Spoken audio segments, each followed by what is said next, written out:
Kali ini game kedua Dewa harus bisa dapatkan karena kalau tidak Geek Farm akan lebih perkasa dengan match point yang mereka miliki.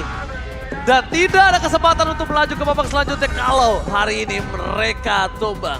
Jadi ingat, ini adalah match yang sangat penting. Apakah game kedua didapatkan Dewa dengan jati diri mereka atau Geek Farm akan mematahkannya? So, MPL Playoff minta tepuk tangannya!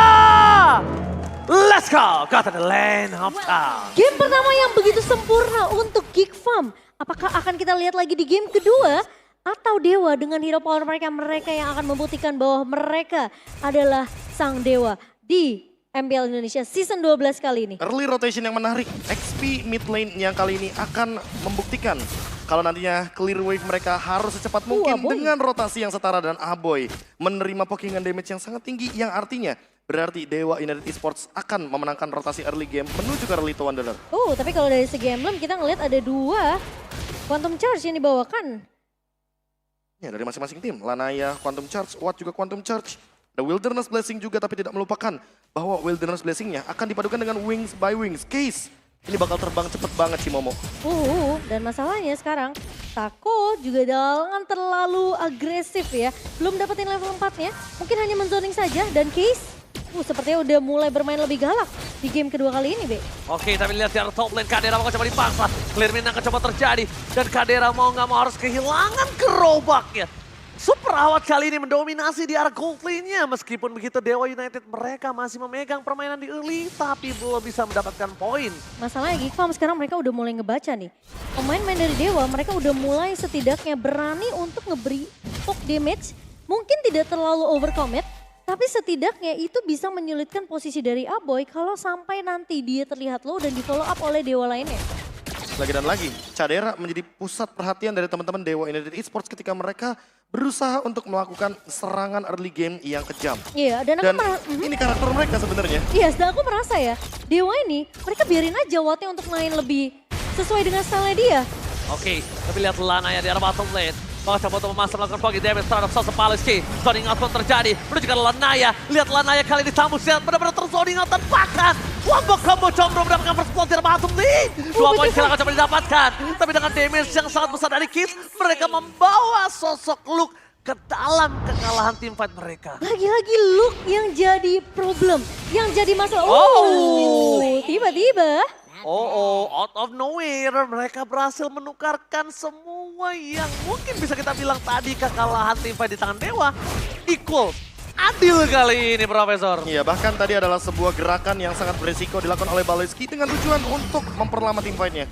Dan memaksakan bahwa retribution digunakan oleh Nile. Sementara Dewa berhasil untuk mendapatkan turtle-nya meskipun posisi dari Sako lumayan terancam. Itu thanks to Sako. Iya. Karena Sako lihat dari Nile melepaskan turtle-nya, dari Nile memaksa ke arah orange buff, dan para pasukan dari Geek Farm mereka juga akan sedikit kebingungan ketika Luke tidak memiliki laning phase yang baik seperti game sebelumnya. Dan mungkin pertanyaan KB di game sebelumnya, gimana caranya Dewa memaksakan biar tidak ada satu buah Black Dragon Transform nanti di teamfight yang penting untuk pemain-pemain Dewa. Itu mungkin akan dijawab sekarang Be di game kedua. Oke, Purify terlalu terburu-buru bisa kita bilang.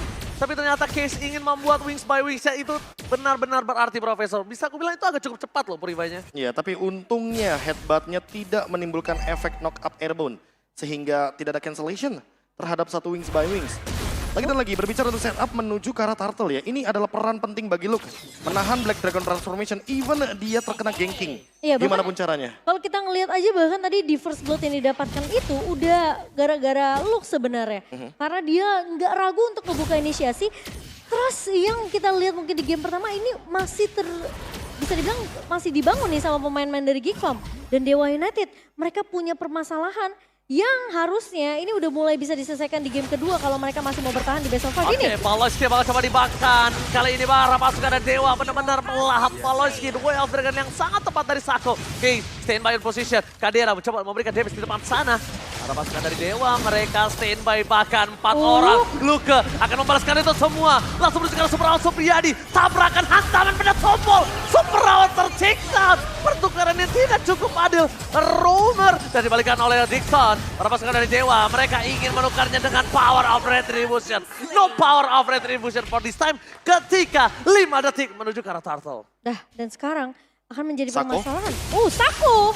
Dengan satu buah WO Dragon yang manis ternyata menculik satu pemain yang penting yaitu Luke sebelum dia ngebuka Black Dragon Transform, Be. Dan dia yang membuka Black Dragon Transformation tadi sendiri di arah top lane. Betul. Ketika menukarkan dengan satu gold laner, tukar sama jungler, dan untuk sekarang lihat ada perbedaan level yang membuat Lanaya makin jauh lebih cepat secara damage retribution-nya. Sehingga hal ini akan membuat Dewa United Esports unggul dengan 2000 gold, bahkan bisa snowballing. Dan Cadera Hilang ternyata di area bawah. Dan ini yang sebenarnya kita mau lihat dari Dewa di game pertama. Kenyamanan dari masing-masing pemainnya. Biarkan mereka bermain sesuai playstyle mereka masing-masing. Dan bahkan terlihat jelas dari Dewa United, terlihat mereka lebih fokus untuk bisa mendapatkan objektif yang mereka butuhkan. Oh my god, surprise attack Heavy Perti. Sayang sekali para pasukan dari Dewa United, mereka tidak berhasil di take down. The Primal World-nya for nothing. Padahal lihat gunting yang dilakukan Nile, kali ini udah menuju ke arah sosok Superawan. Sayang sekali tadi agak sedikit bergerak. Kalau dari Nile dia udah cukup menjepit tanpa harus mendorong menuju ke arah turret, mungkin Primal World-nya akan bisa maksimal di sana. Dan 2 suara untuk Dewa United di game kedua. Gikva masih mendominasi dari talent prediction. Tapi ini kayaknya berbanding terbalik sih. Game sebelumnya Dewa. iya. Dewa dominasi, sekarang Gigfam yang dominasi. Berarti tandanya ada sedikit pertukaran karena draft yang dimiliki dari para pasukan dari Gigfam. Iya. Tapi dibalik itu semua penalty zone for nothing. Dixon nggak dapetin apapun. Heavy Crossbow standing dan terbang. Berhasil mendapatkan Nile. Awat Supriyadi ngeng. Standing dan terbangnya sangat tidak bisa dibendung. Iya, itu follow up yang sudah mulai dilakukan oleh pemain-pemain dari Dewa ketika mereka tahu satu buah inisiasi dibuka sama Dixon, dia nggak dapetin siapapun, mereka harus tetap ngebuka. Karena mereka udah jump in ke dalam situ, Be. Dan mau nggak mau harus ada resource yang dikeluarkan untuk bisa setidaknya mempanis satu pemain dari Gigfam. Dan kalau dari yang aku lihat ya, Wilderness Blessing ini membuat Sako jadi jauh lebih fleksibel di area jungle. Invasi yang dia lakukan seolah membuat Dewa United Esports punya mata di area jungle. Dan Sako ready dengan flickernya. 302 KDA yang begitu indah terlihat dari Choromer. Dan sekarang dengan melakukan zoning out aja udah cukup untuk memberikan pressure kepada sosok dari Nile. Oke, tapi ini dia Momochan di mana Dewa United Esports dengan adanya 4.000 gold difference. Mereka memiliki kepedean yang sangat tinggi untuk bisa melakukan perfect turtle. Dixon telah menunjukkan batang hidungnya. Turtle yang ke reset kayaknya agak cukup mubazir kalau bisa aku bilang. Kenapa? Karena ini posisinya dipegang sama Dewa United. Ketika dia tahu di arah top lane itu ada Cadera. Tapi dibalik itu semua lihat standing dan terbang Heavy Crossbow-nya for nothing. Paloski masih Kemi, the wild tag telah dikeluarkan bersama dengan Skis. Tapi ke arah yang salah walaupun begitu. Superawan Supriyadi berhasil mendapatkan Cadera plus Turtle di tangan Dewa United, perfect Turtle untuk Dewa United. Wah, apakah terlalu cepat, Be? Ngebuang flicker di saat Sako masih punya flicker juga? Kayaknya menurut aku adalah timing yang tepat tadi. Hanya saja mungkin Sakonya dengan knock up yang cukup lambat. Dixon!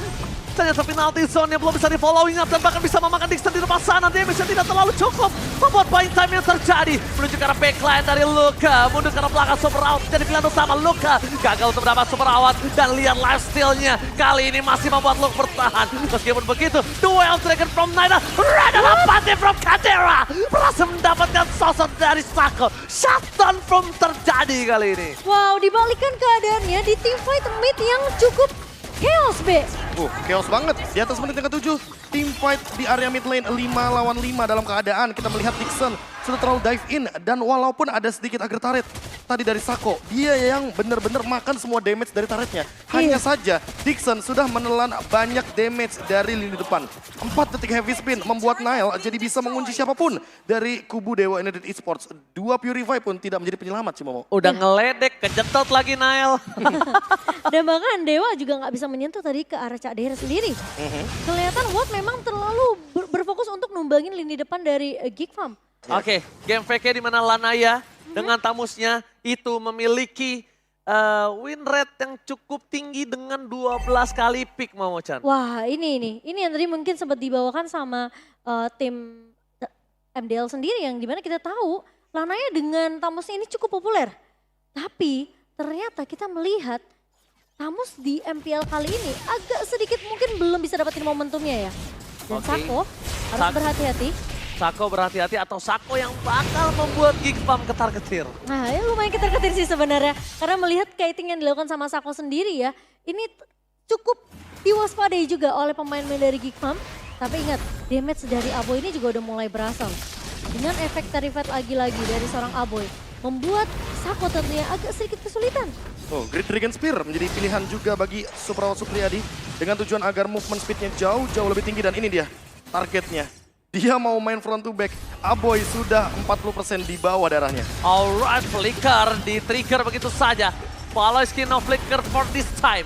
Dewa United Esports langsung bakal coba dihantam dengan ada Black Dragon Transform. Hantaman pada tubuh dan teringat maka Kadera Seventy berhasil mendapatkan Lord. Duel Dragon telah dikeluarkan. Kadera masih bisa selamat. Mundur ke arah belakang. Pada pasukan dari Dewa United. Gagal dan lihat Teddy bisa terbang. Suprawa Supriyadi versus everybody. Berhasil mencoba untuk mendapatkan Nile di depan sana. Dan Renner Apatinya tidak terlalu berarti karena dengan adanya life steal yang tinggi membuat Awan standby di arah bottom lane. Lagi-lagi Kadera berhasil untuk mengamankan Lord yang pertama untuk Gigfam. Dan untungnya Watt mendapatkan kompensasi tersebut, Be. Dia tumbangin Nile, dia tumbangin pemain-pemain yang mungkin nggak kelihatan. Dan tapi Aboy! Standing dan terbang, Suprawa Supriyadi. Heavy crossbow-nya sangat sakit, tapi lihat Luke di depan sana. Harus menunduk ke belakang. Oh my god, what happened? What happened? Oke, agak sedikit. Yang terjadi adalah sebuah Lord yang sedang coba untuk di-engage oleh teman-teman dari Dewa. Coba di-clear secepat mungkin. Dan dengan satu gerakan dari Soul Grip, ternyata Luke mencoba untuk menggapai lini depan, namun sepertinya belum ada target yang begitu optimal. Lanaya melakukan zoning out dan Watt masih di belakang sana dengan bebasnya. Tidak ada lifesteal juga yang bisa dicuri sama Luke dan mungkin yang ada harus diperhatikan di sini ketika mereka udah mau coba disengage tapi dengan adanya gerakan yang dipaksakan menuju ke arah backline itu cukup mengerikan terhadap Dewa United. Dan untungnya Awat punya posisi free Profesor di sana. Dia ngeflank, dia heavy crossbow, dia benar-benar langsung bisa ngedeal damage ke arah belakang. Itu posisi konsil dibuka loh. Konsil dibuka, itu Dan jadi tidak terdeteksi. menurutku ada satu movement, dua bahkan movement yang tadi sempat terlihat di kamera, namun tidak menyelamatkan Cak Dera. Yang pertama headbutt dan yang kedua adalah onward Baleski dan Nile. Yang dimana ketika ada The Way of Dragon tadi di follow up oleh Sako, The Way of Dragon kedua itu kan bisa di cancel sebenarnya. Betul. Cak Dera sudah mengeluarkan flickernya dan hal tersebut yang membuat Cak Dera sepertinya tidak bisa untuk melakukan escape mechanism karena lock dari The Way of Dragon keduanya nggak bisa di cancel oleh siapapun. Tapi onward dan juga headbuttnya sudah digunakan sehingga hal tersebut tidak meng-cancel Sako dengan The Way of Dragon. Itu yang pertama. Yang kedua adalah bagaimana zoning out dari Feather Art Strike yang begitu luas adanya. Artillery high ground yang begitu mengerikan dari Varsha, ya kita mungkin cukup setuju. Gift Varsha, ya areanya masih 50-50.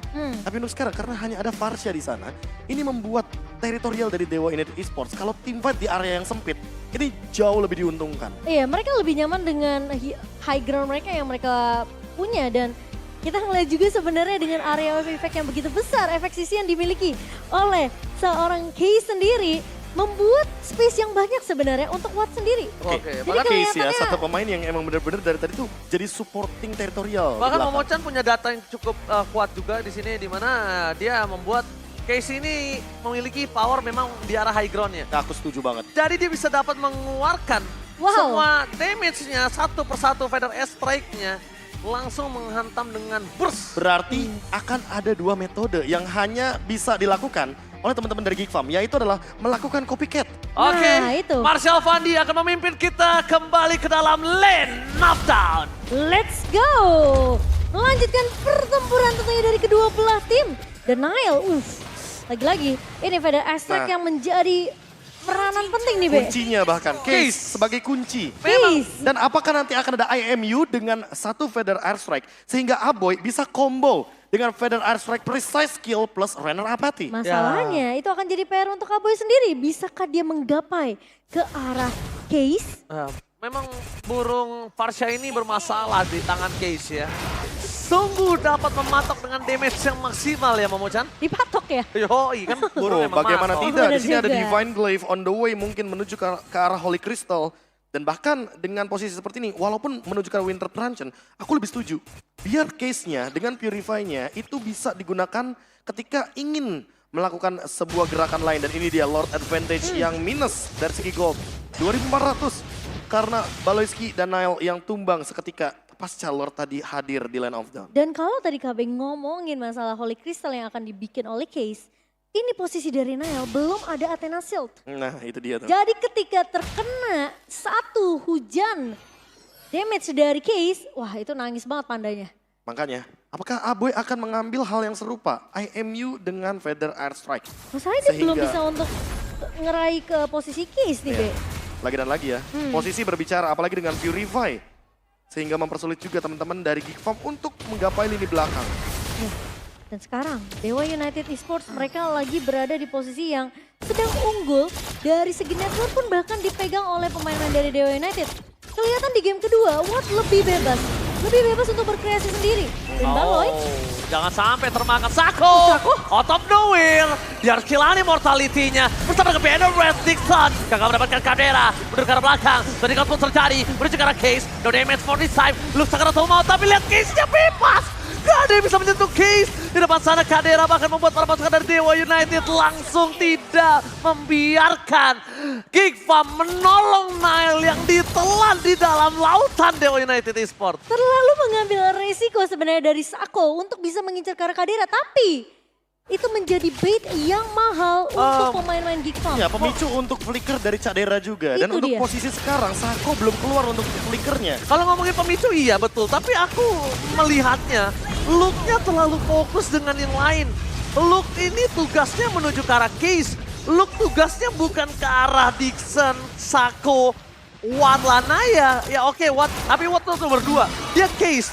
Nah ketika Case-nya bebas, ini udah ada bukti dia berapa kali bebas dan Tidak para tersentuh. pasukan Geek Farm mereka selalu kalah selama Case burungnya masih bebas. Makanya apakah ini waktu yang tepat, timing yang tepat untuk melakukan IMU Tapi terhadap Feather Air Strike? Aku sekarang mikirnya Geek Farm mereka harus menjalankan duo targeting mereka. Targeting. Mereka harus targeting ke Watt dan mereka juga harus targeting ke Ya, Case. tapi jangan lupakan bahwa ada 2 Purify yang masih berperan aktif untuk Watt dan Case. Saling- Winter sekalipun ini bisa menjadi kuncinya. Saling counter-mencounter ya, Be ya? Ini Winter udah berat banget sih. Winter yang akan bikin mereka akan lebih sulit bertahan di depan sana langsung ada Feather Aztec. Aboy sekalipun akan membalaskan dengan adanya Feather Aztec bersama dengan Case. Segera full mau tapi dia masih berada Arcane Strike. Mundur ke arah belakang para pasukan dari Dewa United. Mereka akan coba untuk bertahan. Bisa terperangkap. Berhasil dengan ada Heavy Spin. Damage terlalu besar. Dan Kadera fokus ke arah lob-nya. Tidak ada damage tambahan dan bahkan spray down. Tembakan peringatan dari Kadera. Membalikan kembali keadaan Super Supriyadi. Free hit. Standing dan terbang. Membuat dirinya tidak tersentuh. Super awat untouchable dan Rena pastinya gagal. Sayang sekali dan Well Dragon menuju ke arah Kadera. Menuju ke arah belakang. Belum ada following damage. Dan Aboy termakan oleh Case. Ini bencana. Bester bukan sangat bebas. Dan wipe out dibalikan kembali keadaannya. Dewa United berhasil membalaskan dendam dari game yang pertama. Draft pick yang benar-benar kuat banget untuk Dewa United.